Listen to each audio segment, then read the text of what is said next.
Hello everyone and welcome to ESO Weekly for May the 24th. See, I got it that time. It is a Friday. 'Tis a Friday, and it is time for some ESO goodies. So, the Wamasu. Wamasu?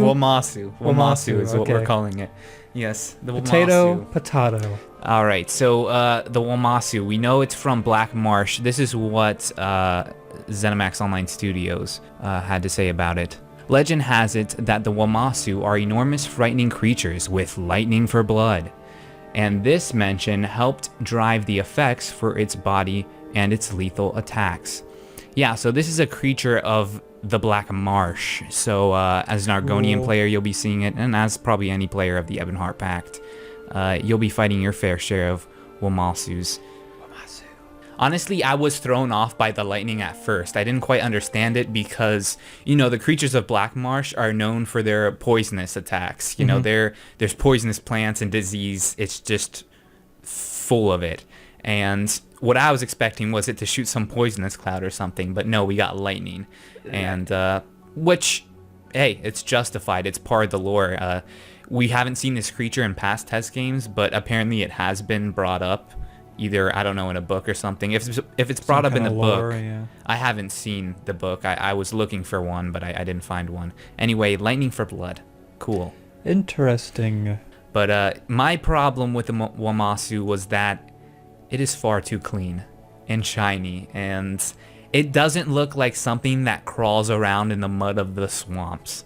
I expect this thing, I don't know, to be mud covered, maybe some fungus growing off of it, but none of that. This looks like almost like a SWTOR creature, another creature I could have seen in Star Wars The Old Republic. I want some grime, right? Wouldn't you agree? No.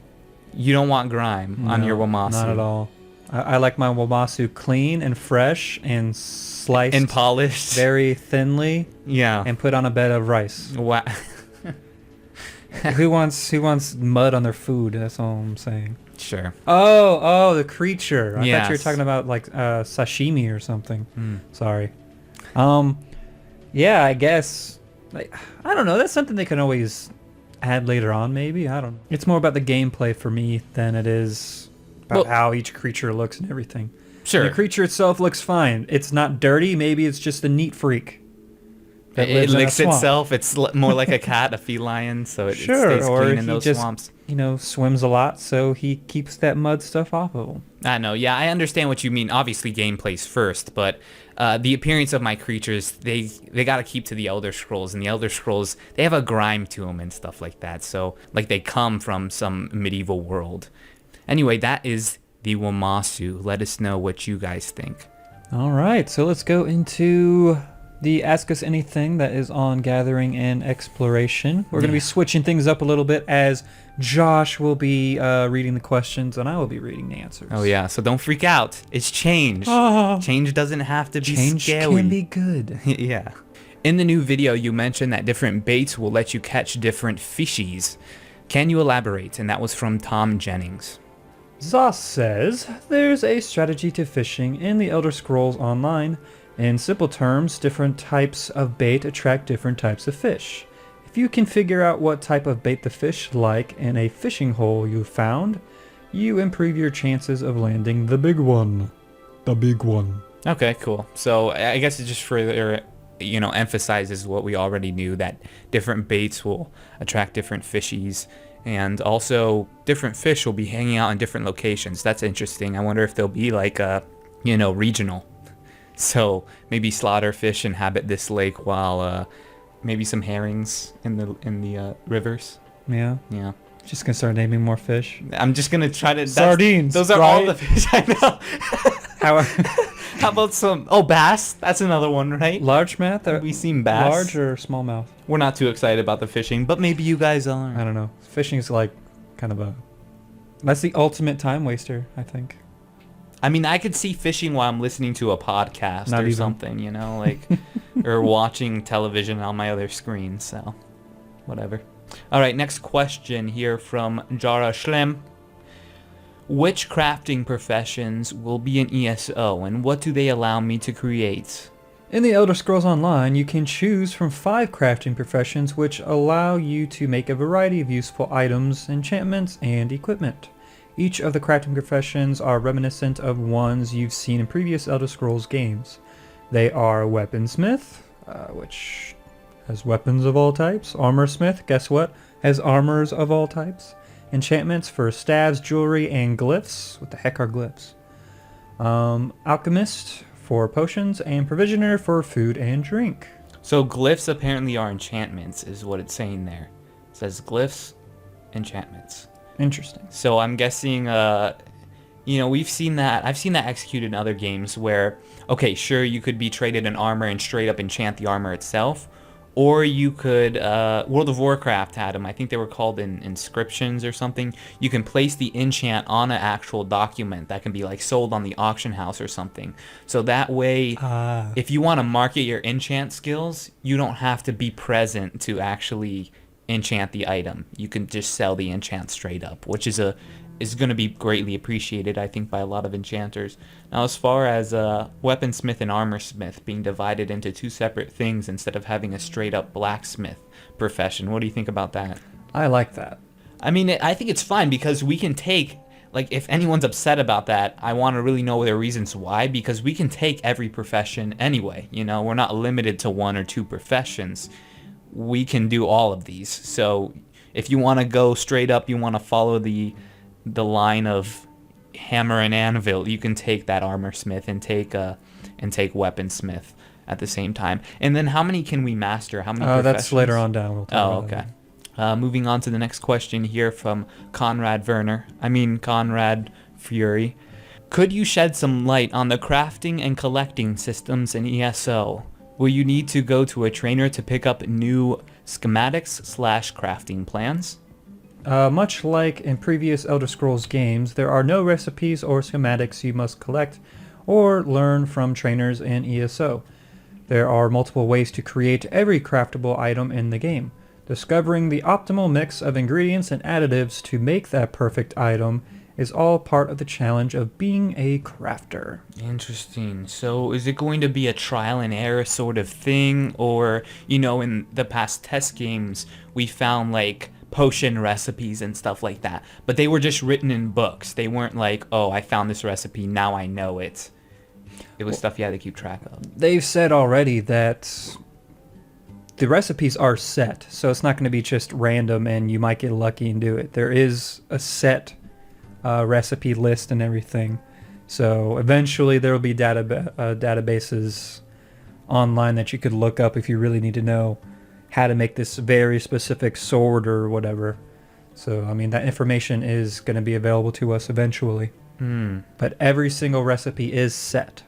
But if you don't feel like looking up that stuff, then you can just, mix additives with your ingredients and see what different stats and stuff end up on your weapons. Remind me, what are additives again?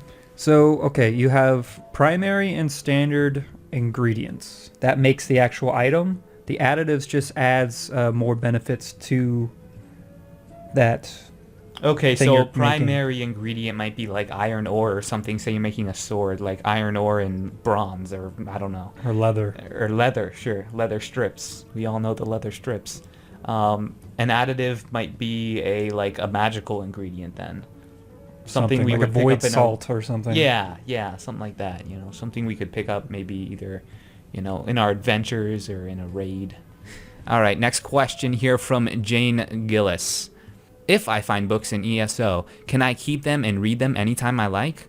Ooh, good question. And ZeniMax says, we have approximately 300 collectible books that you can discover in Elder Scrolls Online.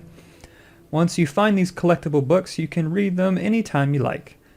In addition, we have over 700 secondary tomes that you can find by investigating notes, journals, and bookshelves throughout the world. And the best part, none of them take up your valuable inventory space. So what do you think about this? I said weeks and weeks ago that I wanted a backpack where I could store all my books in. Having a tab, okay, I guess. The thing that I don't like is that books aren't really tangible, like you can't pick them up and move them around, and I've always liked that. But that had to do with decorating my house again, and Nerd. seeing as we won't have house. Hey, you were right there with me, man. Shut up. How many books Shut up. did you freaking I place had a on lot. bookshelves? I had like 6 bookshelves full. Okay, you want me to get real nerdy on you here? Oblivion. This was before the time where, okay guys, if you've only played Skyrim, don't take advantage of the fact, or don't take for granted the fact that you're able to walk up to a bookshelf, click on it, and place the books all perfectly in place. In Oblivion, I was sitting there in my skin grad home, freaking picking up books and carefully placing them on shelves and stacking them. It would take literally hours, and I was ridiculous for doing it. But hey, that's how much Oblivion had captured me in its web of awesomeness. And then when you enter your house, you notice that like 15 books had fallen off the shelf for no reason whatsoever. It's like, did I just get ransacked? What the hell just happened? Dude, the test games have always been horrible for that. Your items would move around on their own. They still haven't really got the house system down right. No, not at all. But anyway, I think it is cool that, because I wish that was something they actually would have added in the past test games, that even though I'm not holding a book with me, I still had them logged in like a journal or something where I could go back and read them. Warhammer Online had a system like that, and it worked very well, and people really enjoyed it. That way, if you had read a book about some creature, like say, hey, the Wamasu, you had read a book about him, and now you're fighting a bunch of them, you can go to your log and read about him right there without having to run back to your bank to pick up your book or whatever, you know. So, there you go. All right, so next question here from Brent Hagen. Can anyone collect a Sky Shard, get powers from a Mundus Stone, or even gather a resource in the wilderness?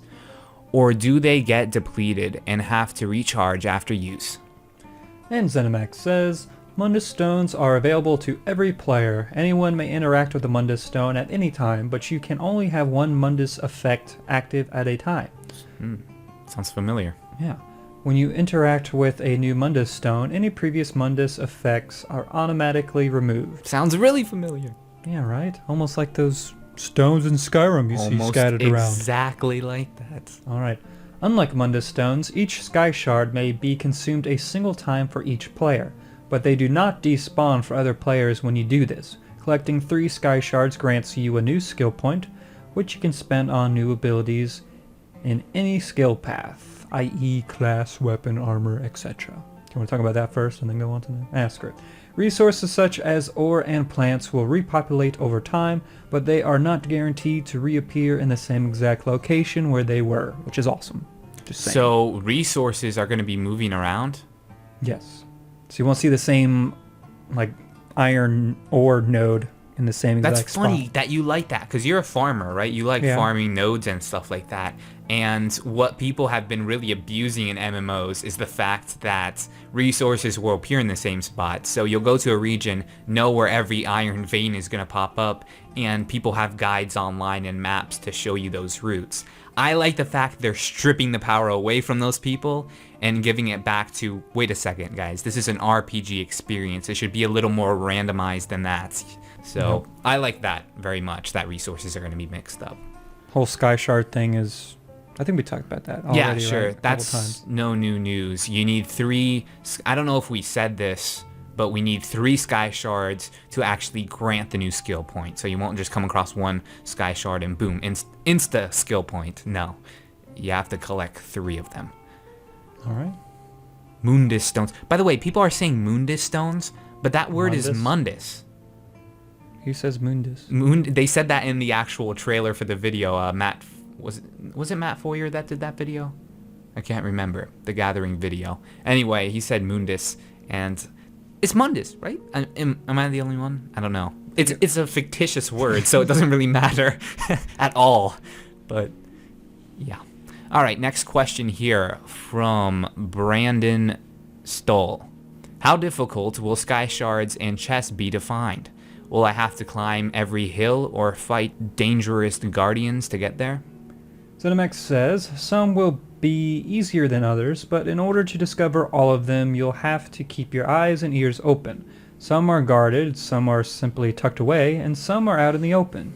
Those who are willing to explore will be rewarded for their efforts. Yay! I'm sure you're giddy inside. Oh, right now. yes. I loved that answer. And this is exactly what we talked about last week, is the fact that these sky shards seem to be a reward for people who want to explore. And they've only emphasized that fact. I liked how they mentioned that some of the sky shards are either tucked away in the recesses of Tamriel, where you have to go out of your way to find them. And then some are actually like either guarded, in dungeons or whatever. So I like it. All right, next question here from James Lenger. To open a chest, will I need lockpicks or will they still break a lot? How can I become better in lockpicking?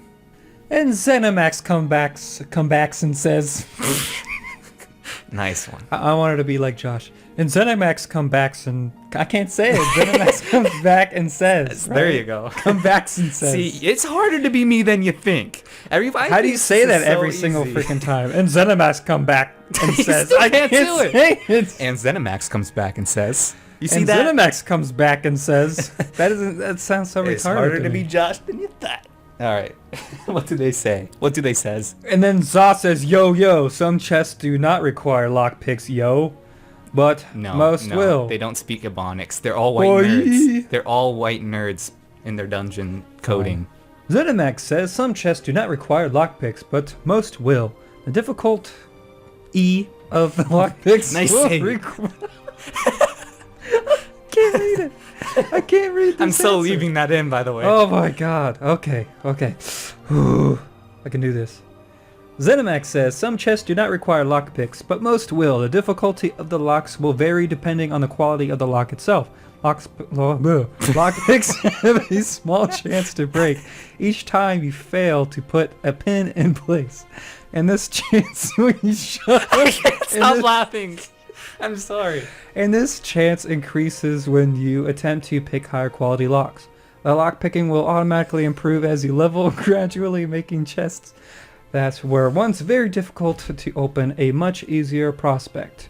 Though your lockpicking skill will increase as you level, the chests you encounter in higher level areas will also be more difficult. People probably listen to these podcasts and they think we can't read worth crap because they don't realize that, okay, reading is one thing, but reading in front of a mic when your brother's making funny faces is a lot harder. All right, so... Because I can't say Zenimax comebacks and says, I still can't say it. Zenimax comes back and says, oh, I got it! Yes! Yes! Too late. Oh, God. Anyway, so chests. They're not all going to be locked. Okay. I was assuming that already, so... confirmed. Suspicion confirmed. Yes. Some are going to be harder than others. Obviously, we saw that in the video. There's like simple... It was a simple lock, right? I just saw simple. Yeah, a simple lock. And I'm guessing there's going to be like master and stuff like that. I'm just thinking back to the locks that we've been picking in past test games. Adept, maybe. So is lockpicking, I mean, is it going to be a tree or is that just No. a skill that levels? They were saying it levels along with your character, so Okay. just as your character levels, you get more proficient at lockpicking. Honestly, tell me, people, has anyone here actually invested in the lockpicking tree in Skyrim? Because I always felt like my points would Never be have. wasted there.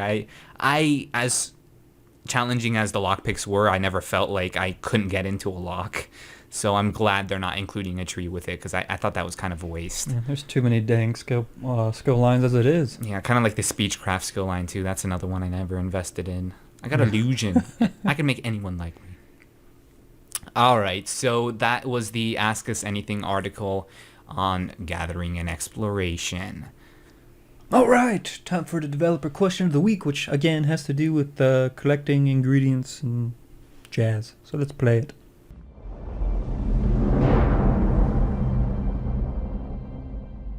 Hi, I'm Daniel Perry, Senior Animator at ZeniMax Online. The Elder Scrolls games have always had tons of ingredients for both crafting and alchemy, some of them not as enticing as others. What is the grossest ingredient your characters ever tasted in an Elder Scrolls game?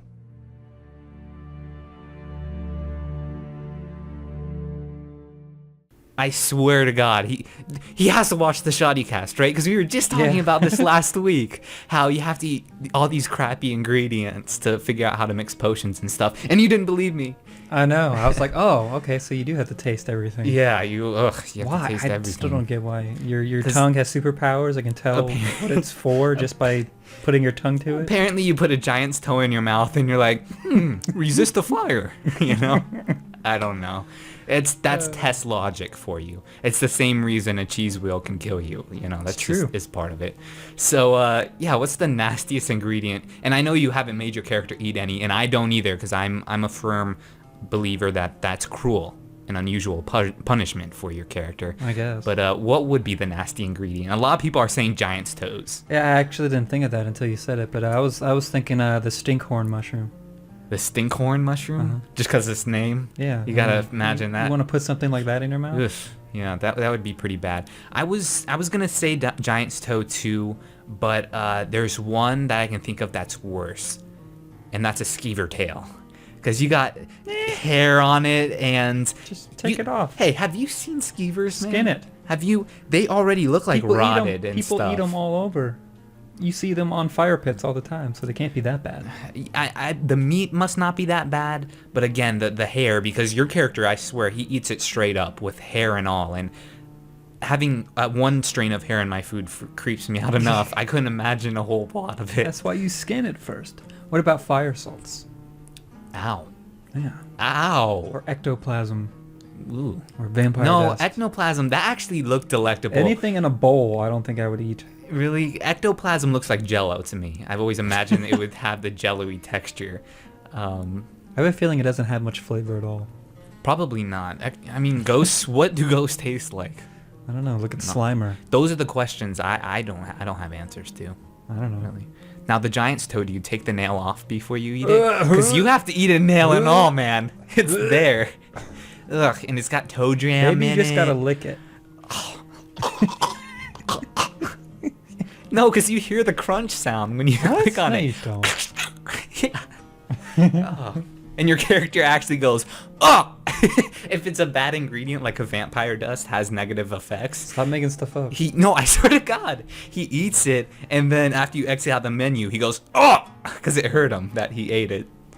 Like I said, cruel, Kyle. Very cruel, but these people Stop making do that. stuff up. How am I supposed to know when I can trust what you're saying when you make crap up like You that? can't.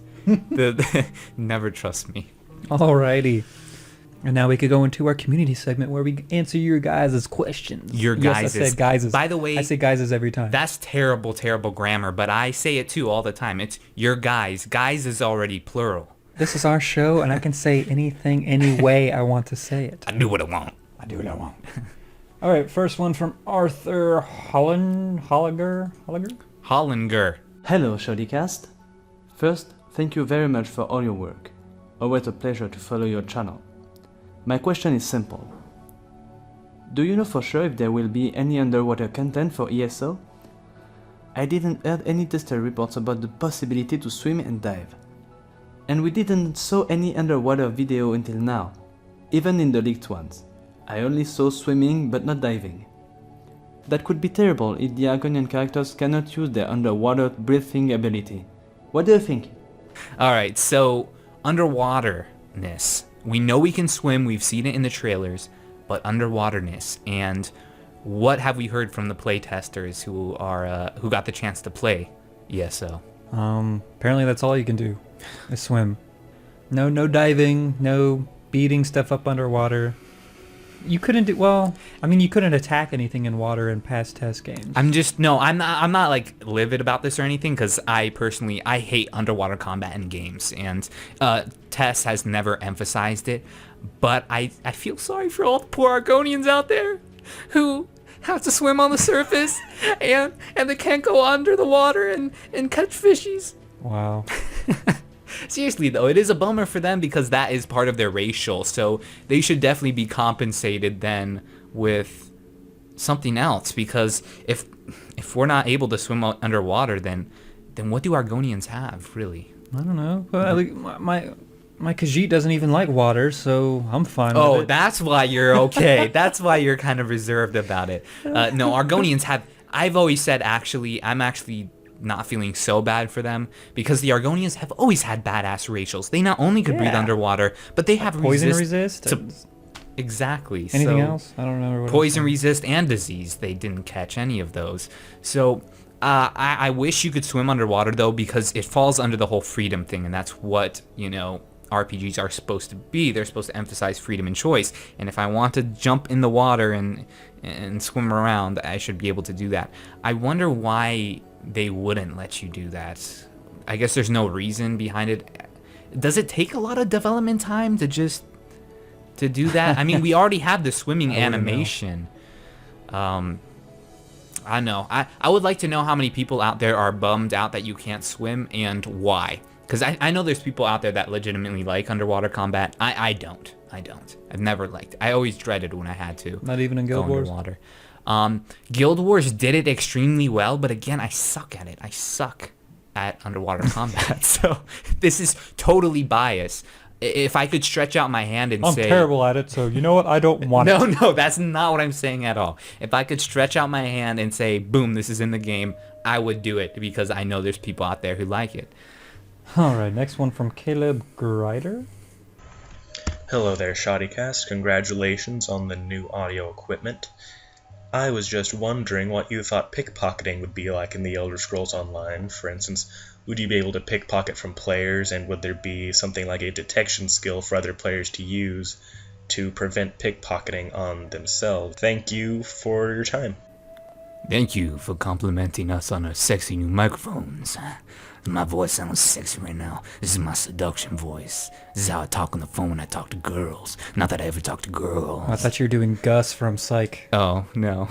That's his radio voice. Oh, really? Yeah.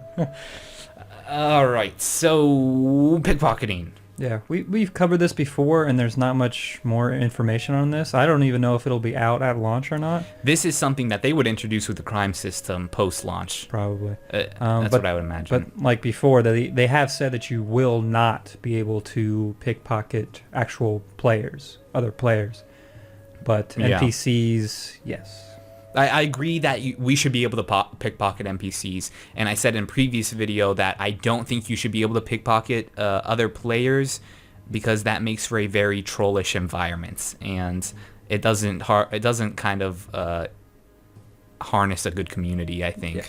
I wouldn't mind it so much if like it didn't actually take it from the player themselves, but like had a random loot table instead whenever you pickpocketed someone else. But even then, I don't want to have to be like looking behind me and seeing people always pickpocketing me from behind while sneaking. I'm like, what the heck are you doing back there? Damn it, he took my socks.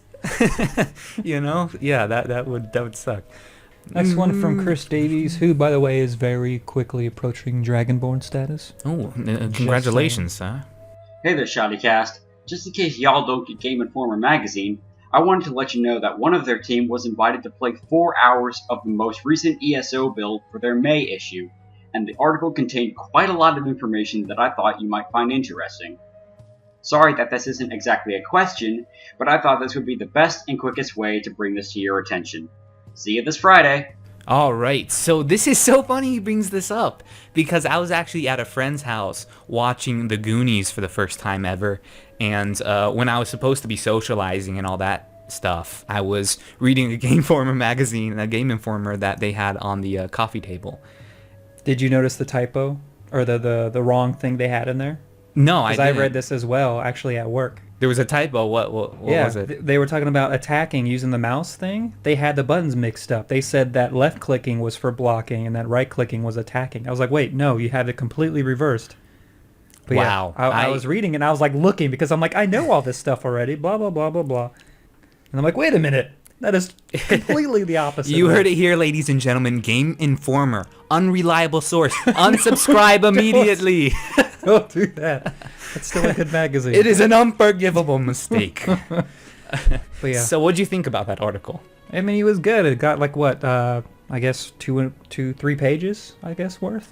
Yeah, they seem to be digging it. There was one thing that I did not like that the article said, and they said that playing the Elder Scrolls Online, the actual questing, felt a little more linear than the other Elder Scrolls games. And he was saying it feels linear because of the fact that they are marked, so where in past test games you have to actually go and engage and talk to people and figure out if they have a quest. Here, you know what people you're going to talk to get quests. You can still talk to everyone, and people all have stuff to say, but the quest givers are marked on the mini-map by, we saw the little circle in the leak gameplay we were talking about before, you know. So, and the game testers have confirmed this, that, you know, the quests are marked. How much linear does it feel? I don't know. He just said that fact, that little thing, and it scared me a bit. Does it mean it could still be a great RPG, but it won't have that test feel of questing. They just need the option to turn off specific markers, if not all of them, on the map. So if you don't want your quests or your resource nodes or whatever else to be marked on the map, and there should be like a checklist or something of what you want or do not want listed on your minimap. Right. I suspect that is what's making it feel linear. Because if they, because the playtesters have told us, you know, they have the minimap system, and which is the round circle type map in like your upper right hand corner, like you've seen in other MMOs. We were not promised, but ZeniMax said that they were going to have a compass system in the game. But we have not seen this compass system. They have not mentioned, they haven't brought it up again at all, which scares me alone. But the playtesters have told us that they didn't see a compass. So I think that right there would eliminate the problem of linear gameplay. I think you're exactly right. Have the option to disable the minimap, and then give us a compass that just shows us to locations like the other test games. Anything else about that article? I can't really remember any No, other... because most of it was just stuff we've already known. It was Yeah. like a basic overview of the game so far. Right. Alrighty. Next one from Dustin McCartney. Hey Shoddycast, my name is Dustin McCartney, and I have a question about something that I read earlier on whenever Elder Scrolls Online was said to be released. They claimed that you could use another person's spell and accent your own off of this. If this is true, what does this say about healing spells? Say, could a person use another attack spell and amplify a healing spell, such as maybe a cleanse or a AoE heal off of it to amplify it? So he's talking about synergies, and so like the usual example that they say is the whole oil slick. One person throws an oil slick down and another Yes. person sets it on fire. So will we see something like that, but with healing skills? Don't know. It's a possibility. From what we're hearing, there's specific skills that will set up a synergy, and it says it in the tooltip apparently. So like, I don't even have an example besides the oil slick thing, but like, so specific skills will set up that synergy, so I think someone else will see like that little notice on the screen that says hit X, and it'll do a synergy thing. And then you execute it. But healing, yeah, we have no clue. No clue. No clue. It'd be cool, I guess. Like, so that would be something, especially if it's like an ultimate heal ability that you know will set up a synergy that will then heal even more. Then yeah, that'd be great. But do we know for sure? No, not at all. Nope. Hey Shoutycast, I've been wondering about specific weapons and spells that we have seen over the many Elder Scrolls titles. Do you think that there will be a return of throwing daggers or stars, spears, medium armor, mark, recall, alum civian, divine intervention, and things like that? I recall Bethesda addressing mark recall as players breaking the game. However, I think it would be extremely interesting for a player to mark a spot on the world and be able to recall it at any time, unless of course that location is under attack and is not safe to recall to. Thank you. Yeah, throwing weapons, not in the game. But what I'm seeing, and this was in the last video I think that they had actually shown, the last official gameplay video that they were showing, you did see someone throwing stuff. Really? And it's actually a skill in the game. Okay. So, which was actually what I was saying it was probably going to be from the beginning.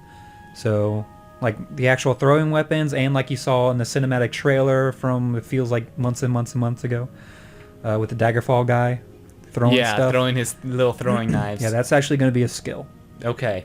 I could see that being like a Nightblade on a Nightblade skill tree somewhere where it has like a throw knife skill. Something like that, yeah. You know that.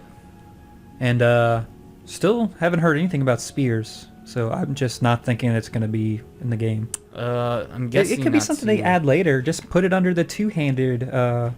I know. I've ability. never understood why they won't just put spears in, because you think it'd be easy to do. You know, all it is. Throw some skins in there, maybe a few extra attack animations. Look, we don't sound like presumptuous at all. You know. How hard can it How be? hard could Come it be on. for those developers? Come on. Come Really. on. So, But what was the other thing? Recall. Recall. Yes, that was a Morrowind thing, wasn't it? I don't remember. Because Sure. Skyrim, if I wanted to recall, I downloaded a mod for it. Okay. And Divine Intervention, that was like a daily thing or something, where it would, if you were going to die with a final strike, it would like remove that strike or something. It would save you, basically. Yeah, I would heal you up. Okay. Yeah, I don't see that being in the game. Or If it was, I mean, it'd be in the form of a skill. It would be maybe in the, because we know we have passive skills in our skill trees. So say a skill tree, this sounds like Templar-y to me. So say a Templar skill tree has a passive that is called Divine Intervention, and it has that attached to it. I could see that happening, where you have to invest a point into it. Yeah. I guess. But as for recall, not really. Yeah, I think If so, then it's going to be very limited by range. So maybe 30 yards, 50 yards, or something like that. It won't be like across the map. You won't see any of that. You won't see anything like that because that's just crazy. So that's actually going to be it for the community segments. Let's go. for the questions. Oh yeah, for the questions. Let's go into our sponsors for the week. Yay! All People right. with thick wallets.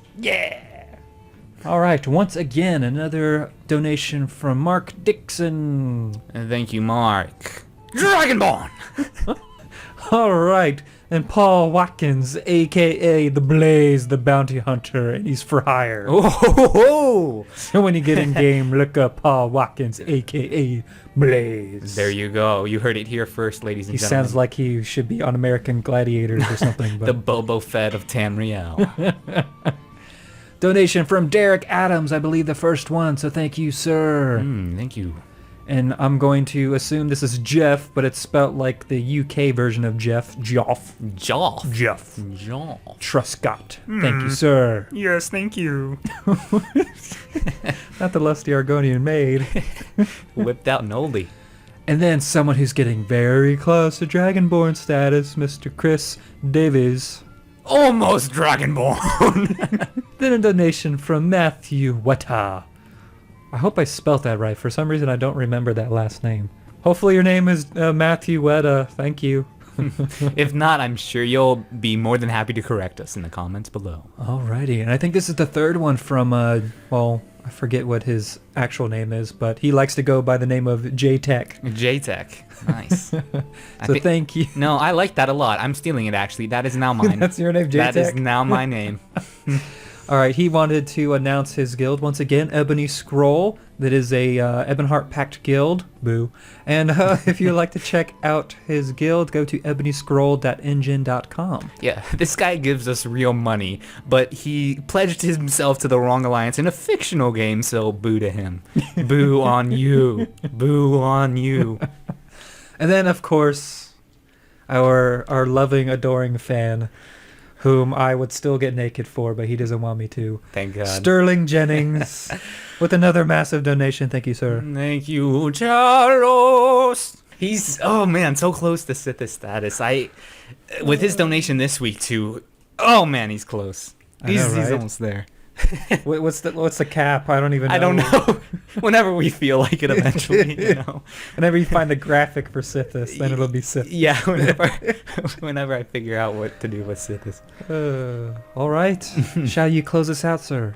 Sure. So, guys and ladies, mostly guys, thank you for tuning into this episode of ESO Weekly on the ShoddyCast channel. Don't forget to like this video and share with everyone you know, friends, families, doctors, the mailman, anyone, really. We'll take anyone. If you would like to learn more about Elder Scrolls lore, we have a Elder Scrolls installment tomorrow. That is a Saturday. We are going to be learning about the mysterious Dwemer. Wait, what are Dwemer? Dwemer.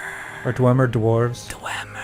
Dwarves? Yes, dwarves. Oh, okay. Dwarves, as I don't the know Imperials. what Dwemer are. What are Dwemer? would I say. don't know what that is. I'm kidding. I know what Dwemer is. I know. I know. You're messing with me. I feel it. Ladies and gentlemen, I have been Josh. And I've been Kyle. We'll catch you later. Bye.